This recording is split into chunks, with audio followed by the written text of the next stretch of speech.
이 추수감사절이라는 이 시작은 사실 구약 성경에 감사와 화목제라는 게 있는데 거기서 출발했기보다는 추수감사절이라는 이 교회 절기는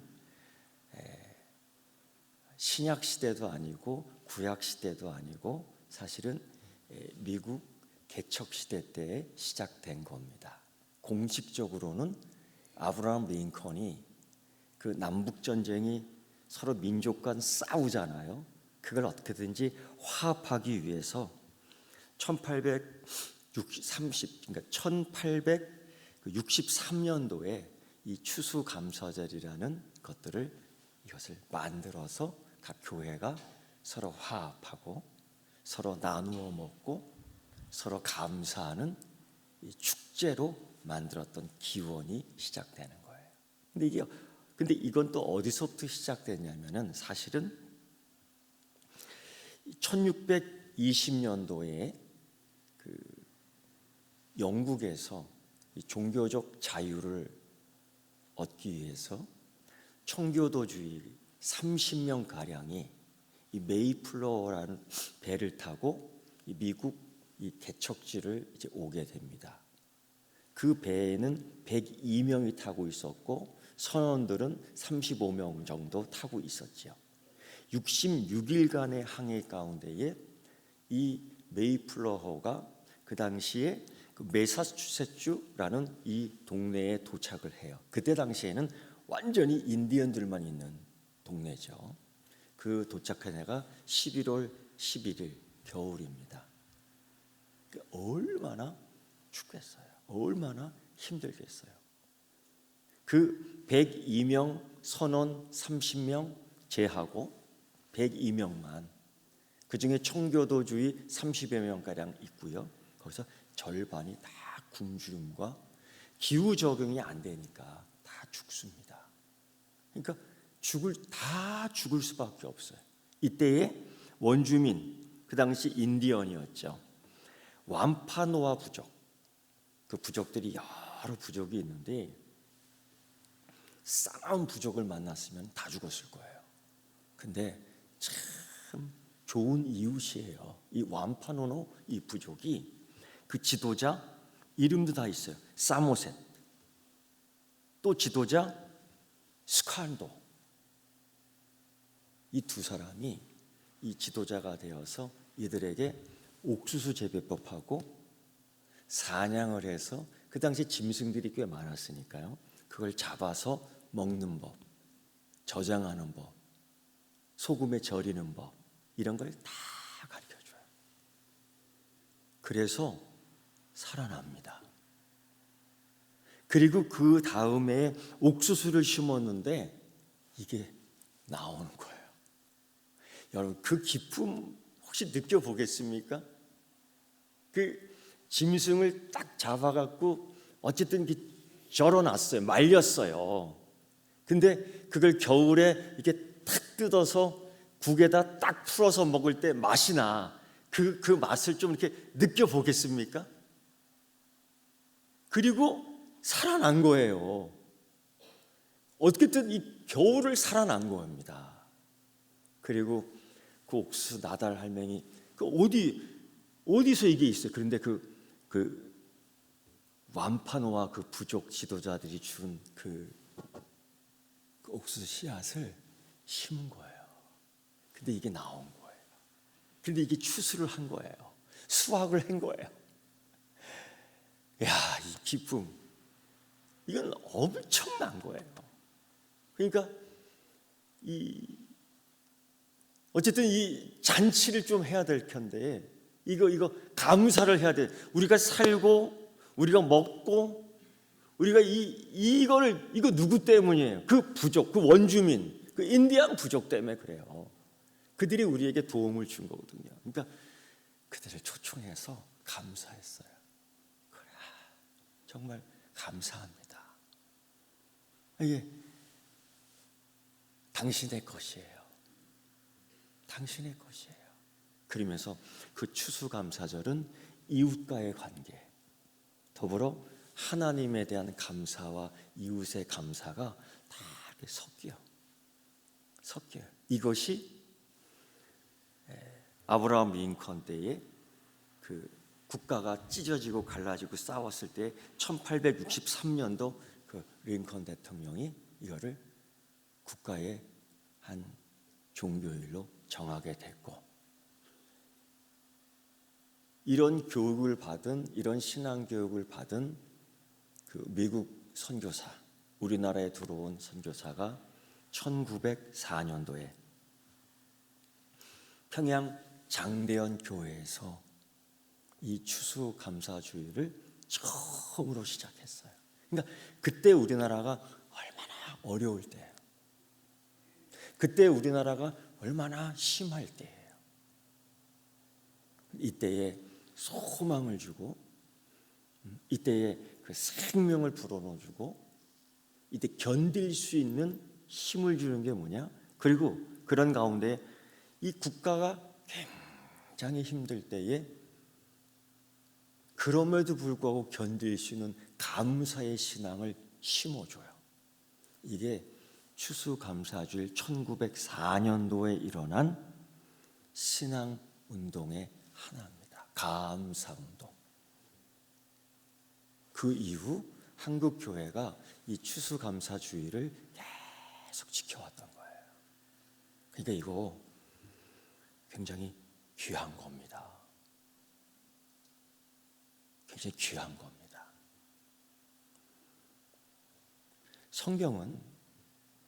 성경 말씀에는요, 유난히 특히 감사하라라는 이 명령어가 많이 나와요. 이 구약 성경, 신약 성경 감사하라, 감사, 이게 이 여러 가지 관계로 찾아보면 100번도 넘어요. 제가 찾다가 끊이질 않아서 냅둬 버렸어요. 그러니까 감사하라라는 명령어 딱 쳐서 찾으면은 요즘은 이렇게 안 찾아요. 컴퓨터로 다 돼 있어서 따다닥 하면 쭉 나와. 그것도 많아요.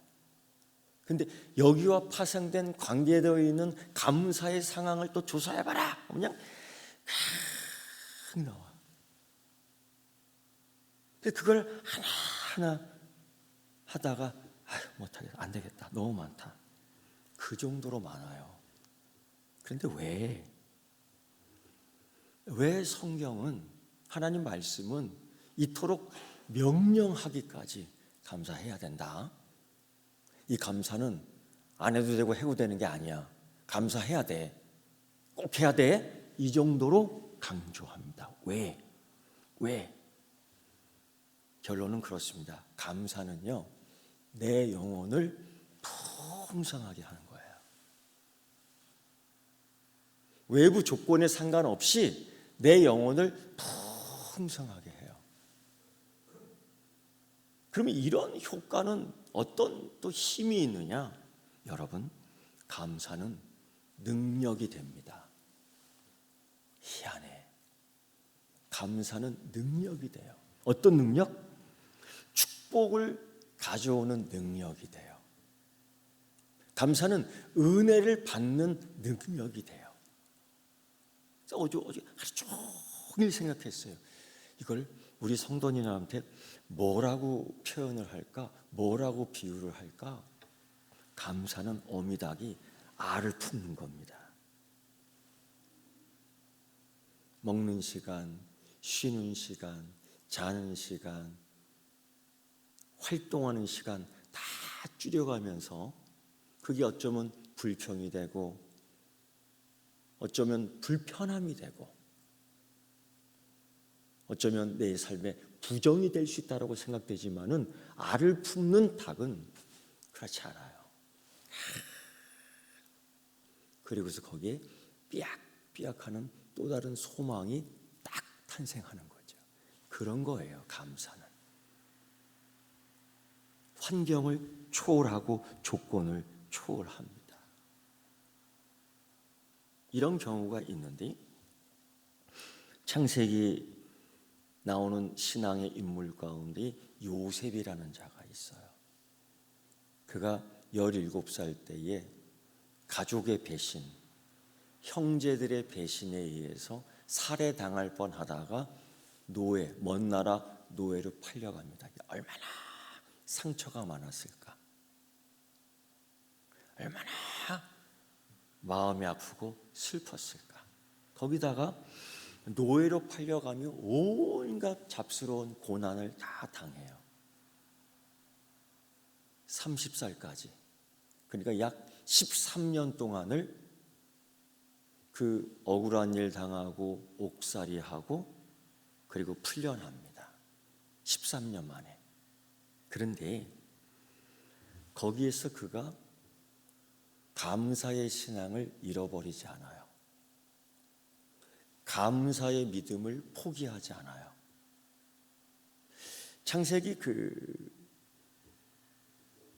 37장 이후 요셉의 이야기 읽다 보면은 조금 이해하기 어려운 신기한 용어가 하나 나옵니다. 그게 뭐냐면 형통이라는 거예요. 요셉과 관련된. 이 성경 창세기에서는 직접적으로 이렇게 얘기해. 요셉이 형통하였다. 근데 그 요셉의 상황이 어떤 상황이냐? 감옥에 있었던 상황이에요. 우리 생각에 형통하면 감옥에서 풀려나야 되지 않아요? 근데 여전히 붙들려 있어요. 환경은 그렇지 않아요. 요셉은 형통하다고 얘기하는데 요셉은 붙들려 있는 몸이에요. 여전히 억울해요. 여전히 마음 한구석에는 상처가 있어요. 여러분, 예수님이 주는 그 평안, 그래서 이게 다 없어지는 게 아니에요. 이게 더 크기 때문에 견뎌내는 거예요. 예수님이 주는 기쁨, 그러면 내가 갖고 있는 삶의 그 슬픔은 없어지는 거냐? 그건 아니에요. 남겨져 있어요. 그러나 이게 더 기쁘고 이게 더 크기 때문에 견뎌내는 힘이 여기에서 생기는 거예요. 그럼 형통하다고 그랬는데 형통하면은 나와야 되잖아요. 억울함도 풀려야 되잖아요. 근데 13년 동안 그 안에 있어요. 뭐가 형통하다는 겁니까? 그런데 그때 요셉은 어땠느냐? 성경을 읽다 보면은 그런 이야기가 나오지 않아요. 요셉은 감사했다. 그런 얘기 안 나와요. 그런데 그 요셉의 신앙을 거기서 찾아야 되는 거예요. 왜냐? 거기 안에서도 하나님의 섭리를 인정해. 이거 하나님께서 허락하시지 않으면 여기 올 수 없는 거예요. 하나님께서 인정하시고 작정하심이 있기 때문에 여호와 전능하신 하나님이 내 인생을 모를 리 있겠어요? 전능하신 전지하신 하나님께서 여러분의 삶을 모를 리 있겠어요? 아시지? 다 알고 있지? 그래서 그걸 인정하는 믿음 가운데에 거기서 버텨내는 삶, 그게 감사하는 신앙의 한 모습이에요. 그래서 어떻게 되느냐? 그 요셉의 형통함 가운데 대표적인 것은 그 감옥의 간수가 그 요셉에게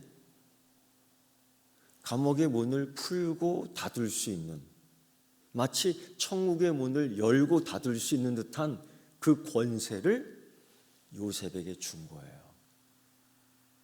그래서 요셉은 그 문을 풀고 나올 수 있고 그 문을 들어가 다시 잠글 수 있고, 그리고 다른 사람의 족쇄를 풀 수 있고 다른 사람의 족쇄를 잠글 수 있고, 이 권세를 받는 거예요. 이게 형통하다의 한 단면의 모습입니다. 두 번째는요, 요셉은 그러다 보니까 거기서 존귀함을 받습니다. 그 안에서. 형들에게 멸시받고 형들에게 살인의 위협을 느끼고 형들의 배신에서 팔려갔지만은 요셉은 또 다른 이곳에서 존귀함을 받아요. 권력을 얻어요. 그게 형통의 한 단면입니다. 또 다른 면은요. 어쨌든 여기서 건강해요. 그 건강할 수 있는 조건과 상황이 아닌데 어쨌든 여기에서 건강해요. 이미 이 나라 밖에서는 그 가뭄의 소문이 들려옵니다. 가뭄이 있어요. 근데 어쨌든 여기에서 먹고 마시는 것은 시간마다 변동 없이 다 내게 옵니다. 그런 거 보면은 이곳이 오히려 안식처와 보호가 됩니다. 이게 형통이에요. 우리가 쉽게 생각했던 그 형통하고 많이 다르지요. 그래서 이 차이가 크지요. 우리가 생각하고 있는 일반적으로 여기에서 이 삶을 보니 감사가 나오겠어요? 불평이 나오죠. 근데 이 불평의 의미 속에서는 어떤 거냐? 신앙의 내 불평이 나오는 내 신앙을 딱 까다 보면은 뭐가 나오냐면 하나님에 대한 신뢰, 하나님에 대한 믿음이 부족하다라는 게 나오게 돼요. 그런데 이 상황, 이 요셉이 이 상황에서 형통하다, 여기는 감사가 들어가. 이걸 까 보면은 내가 여기 있지만, 내가 이 상황이지만은 하나님께서 내 삶을 주관하셔 감사가 있는 거예요. 그래서 시편 그 23편 가운데 그 유명한 말씀, 내가 사망의 음침한 골짜기를 다닐지라도, 이거는요 누가 인도하는 거냐면 목자가 인도하는 겁니다. 이걸 따라가잖아요. 따라갈 수 있는 건 뭐예요? 목자에 대한 믿음이 있기 때문이에요. 이 믿음입니다. 그러니까 요셉은 거기서 그 믿음, 감사를 잃지 않았어요. 그 감사 속에 그에게 권세의 은혜가 주어진 거죠. 이 열고 잠그고 풀고 나가고 들어가고 하는 이 자유가 자기 손에 있었던 거예요. 그걸 형통이라고 얘기하는 거지. 여러분, 감사해요. 감사. 우리의 삶을 보면은 감사할 수 있는 게 있죠. 요셉처럼 건강해요. 이만큼 살아요. 감사한 거고. 또 집에 물이 있잖아요. 집안에 물이 있잖아요. 아무 물 마셔도 괜찮잖아요. 안식처와 보호처가 있잖아요.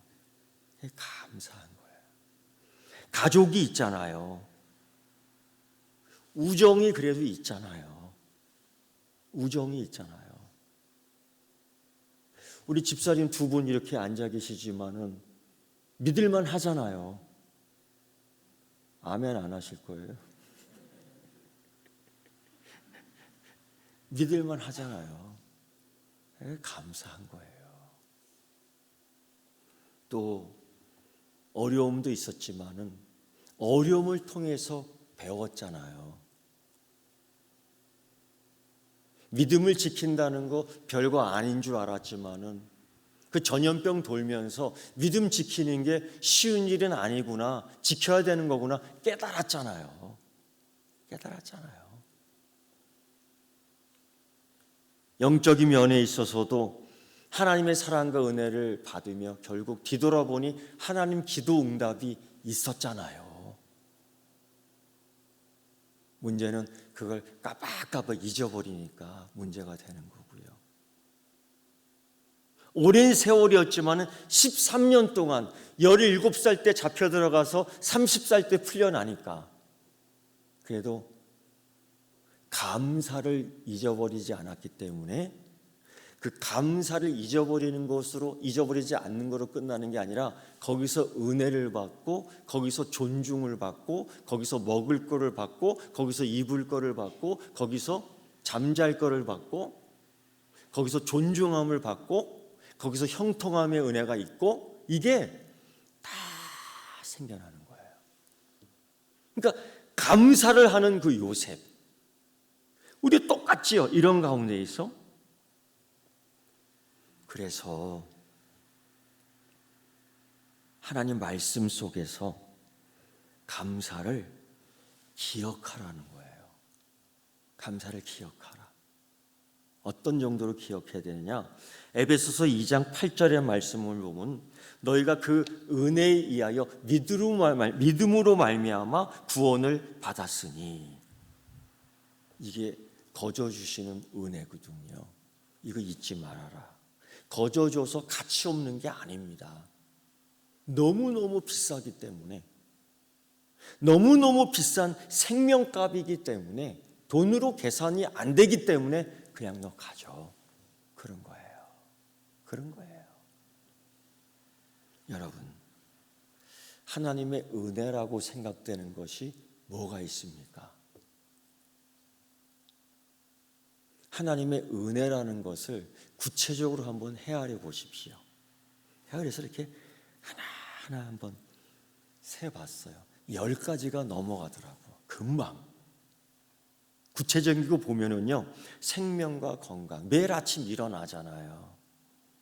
우리의 연수가 다 다르지만은 지금까지 살아서 내가 여기까지 온 거에 대한 것은 감사해야 돼요.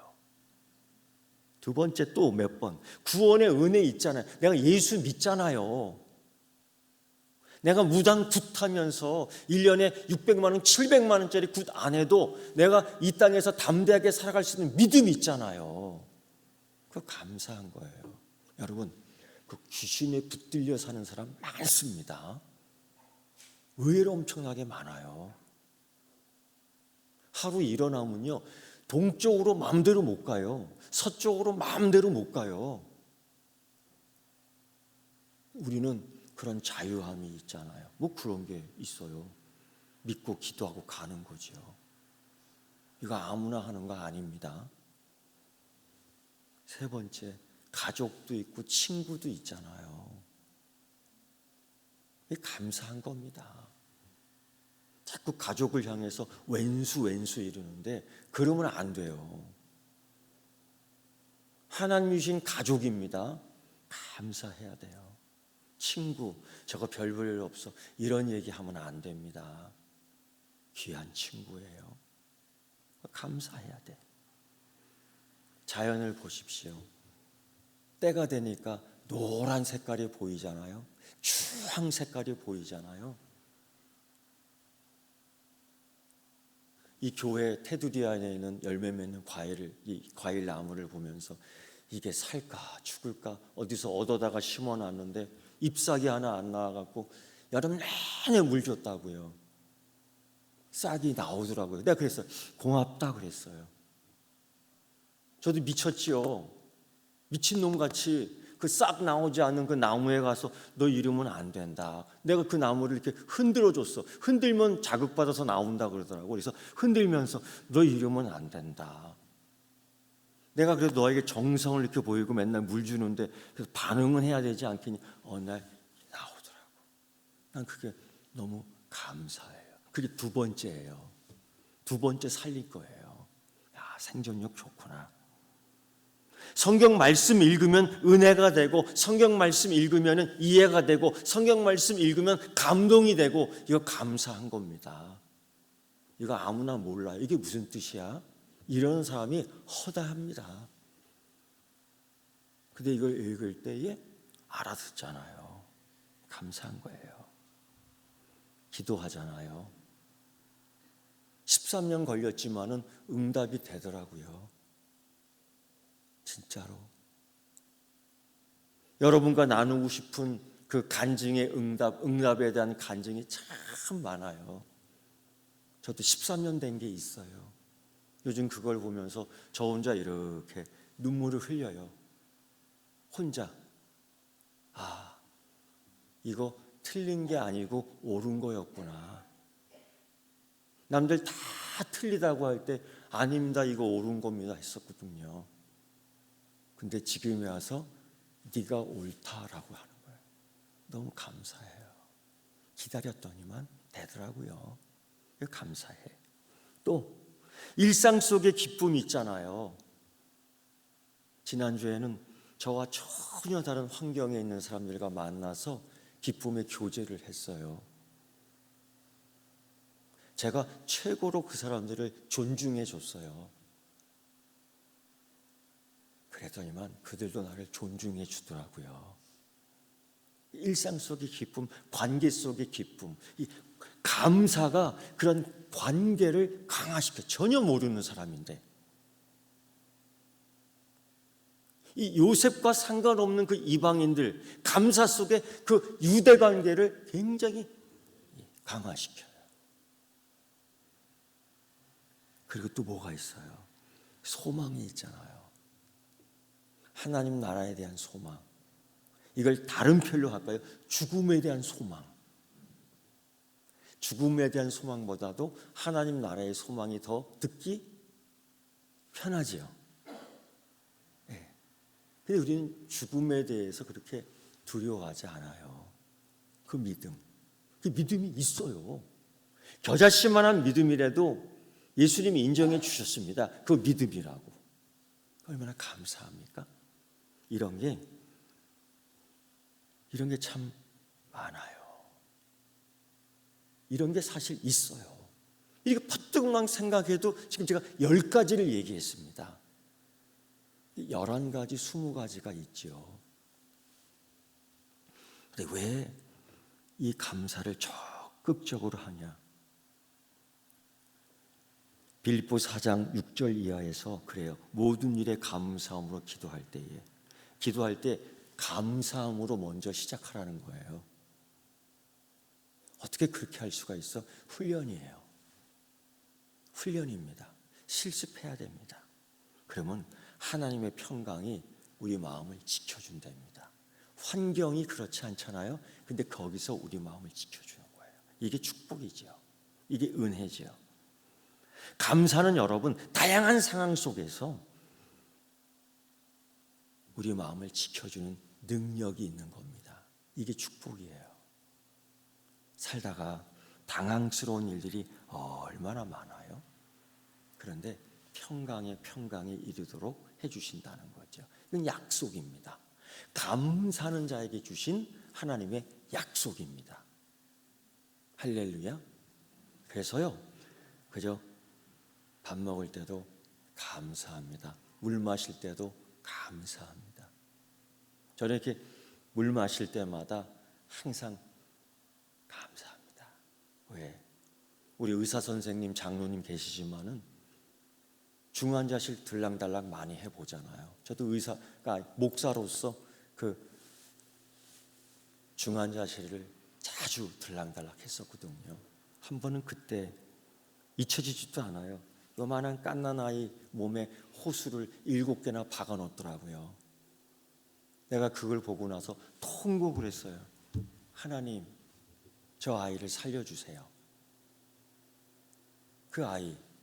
그 엄마는 얼마나 가슴을 찢겠어요. 내가 그걸 보고 와서 통곡을 하면서, 그리고 난 이후에 물 마실 때마다 새롭게 느껴져요. 내 힘으로 내 손으로 들어 물을 먹고 내 목구멍으로 넘기고 물맛을 느끼고 있었다는 것이 이거 감사한 일이야. 맞습니까? 이거 감사한 일이에요. 또 왜 감사를 하라냐면요, 감사는요 관계력을 더 넓혀줍니다. 이게 전도의 능력이 있는 거예요. 여러분의 이 관계의 영역이 어느 정도 됩니까? 그저 여기죠.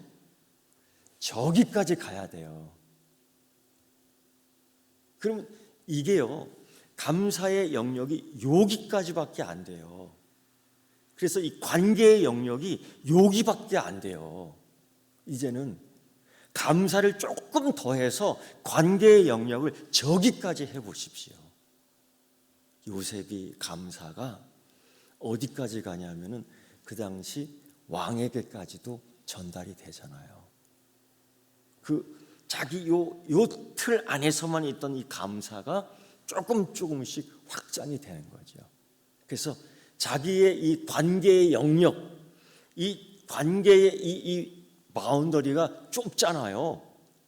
그러면 그거 하나 있어요. 이 감사를 조금밖에 못하는구나. 이런 게 있는 거예요. 두 번째는요, 감사를 상대방에게 표현하십시오. 표현하십시오. 이것도 관계를 굉장히 넓히는 거예요. 그래서 전도가 되는 거고, 그래서 내가 그리스도인이라는 걸 표현할 때에 열매를 맺는 거죠. 그 중에 하나 연습하는 게 있습니다. 감사의 습관. 이게 저절로 되는 게 아닙니다. 연습해야 되는 거예요. 그래서 감사 노트 그걸 제공하는 거예요. 이 연습, 이게 영성 훈련이에요, 여러분. 그저 모아놓고 1시간, 2시간 외우라 암기하라니까 힘들고 귀찮죠? 여기서 또 아멘 하면 안 되는 거예요. 그것만 아니고요. 자연스럽게 이거 한번 해보세요 할 때 해보세요. 감사의 일기를 한번 써보세요. 저는 요즘에 13년 정도 된 기도의 응답을 지금 받고 있어요. 너무 감사하고, 그 13년 된 기도의 주제 가운데에 이제 관계된 많은 목회자들이 저에게 그 신학적인 정립을, 타당성을 연구해 달라고 막 요청을 했었어요. 근데 제가 목회도 바쁘고 힘들고 때론 지치고, 그래서 알고는 있었지만 그냥 조금씩 책을 찾았어요. 그러면서 기도하는 가운데 고민이 그거죠. 하나님, 내가 틀린 겁니까? 그래서 그 같이 관계된 목회자들에게 조심스럽게 내가 틀릴 수도 있다. 구체적으로 여러분하고 나누기는 좀 그렇고요. 나중에 시간이 되면은 하나님께 기도할 때도 하나님, 내가 틀린 거라면 걷어주십시오. 틀린 거라면. 그래서 그 기도를 끊임없이 했어요. 그런데 내 신학적 타당성에 대한 연구를 할 수 있는 책을 3권이나 발견을 했어요. 요즘은 그 책을 읽으면서 가슴이 막 뛰어. 그래서 그거를 사모하고 얘기하면서 그런 게 있죠. 이거 내가 틀리지 않았어. 그래서 뭐 옳았다라는 게 아니에요. 이거 틀리지 않았어. 제가 그러한 위로를 지금 받아요. 그래서 너무너무 감사해요. 때가 되면은 그 관계자들과 함께 신학적인 타당성을, 정당성을 제가 발표를 한번 할 거예요. 할 거예요. 그래서 그들이 외롭지 않게끔 하나로 묶어줄 거예요. 이렇게. 여러분, 이제는 감사의 열매를 맺어야 될 때가 된 것 같아요. 감사의 열매를 어떻게 맺을까? 그거죠. 다른 거 없어요. 쉽습니다. 말로만 감사하는 게 아니라 행동과 삶 속에서 감사를 표현하는 거예요. 이겁니다. 이거 어렵지 않아요. 그리고 감사할 때에 감사해야 되는 거죠. 이 감사의 이 영향력, 능력 속에는 마치 이거예요. 알을 품는 것 같은, 알을 품는 어미닭 같은 이 인내와 믿음이 있어야 되는 거죠. 그저 감사합니다 하고 풀어버리는 게 아니라 품고 있어야 돼요. 그래야지 알을 깔 수가 있는 거죠. 여기에서 새로운 생명이 나오는 거죠. 병아리가 나올 수 있는 거죠. 이게 감사의 능력과 은혜죠. 여러분은 지금 알을 품고 있습니다. 여러분 지금 알을 품고 있어요. 그래서 때가 되면은 생명의 병아리를 깰 수 있는 여러분 되기를 축원합니다. 기도하겠습니다. 하나님 아버지, 감사와 찬송과 영광을 돌립니다. 하나님,